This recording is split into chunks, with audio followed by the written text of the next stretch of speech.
And Richard Southern joins us now to chat about some of the day's top business stories. Richard, I could have sworn I just saw you a couple hours ago in person. Our paths crossed in real life, IRL as they say, Liza. Also stands for? In real life, in the flesh. I like that you know that. Happy Friday. Happy Friday to you. We finally made it, Faiza. We did. It's only my Wednesday, but you know what? I can celebrate with you. I know there's so many people that work on the weekend and do great work like you and all the hospital workers. Thank you. I got to be careful when we say Happy Friday. There's a lot of great people working on the weekend. Please and thank you. Okay, let's start by looking at a new study on Canada's housing market. Yeah, well, we know it's tough. It's expensive, right? And Royal LePage today was looking at some of the factors behind it. And an interesting statistic that Royal LePage had was that now 1 in 5 homes, 21% of Canadian home purchases, are made by those who came to Canada within the past 10 years. So be they immigrants, refugees, perhaps students. Ontario takes in 46% of all newcomers. So this is kind of adding to the demand crunch that we're seeing in the GTA when it comes to homes.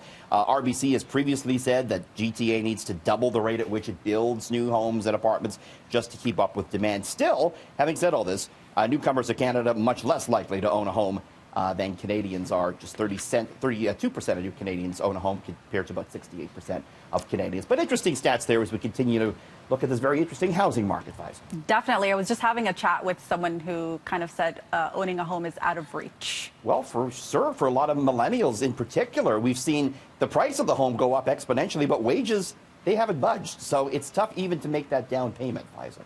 Okay, well, this next one, I don't know how parents are going to feel about it, but it's a dream for kids. Kellogg's is combining all its sugary cereals into one box. Sure is. Kellogg's coming out with All Together is what the cereal is called, Faiza. And it takes Frosted Flakes and Mini Wheats and all of and Raisin Bran and all of these cereals made by Kellogg's. Then they all are together, all in one box. It's in support of anti-bullying initiatives and pro-LGBTQ rights, trying to say, hey, we're all together and cereal can be all together. And this is available just for a limited time in stores, Faiza, so you can get your sugar fix and support a good cause while you're at it. Great message. I do have to say, where was this when I was a young child, struggling to pick out a cereal?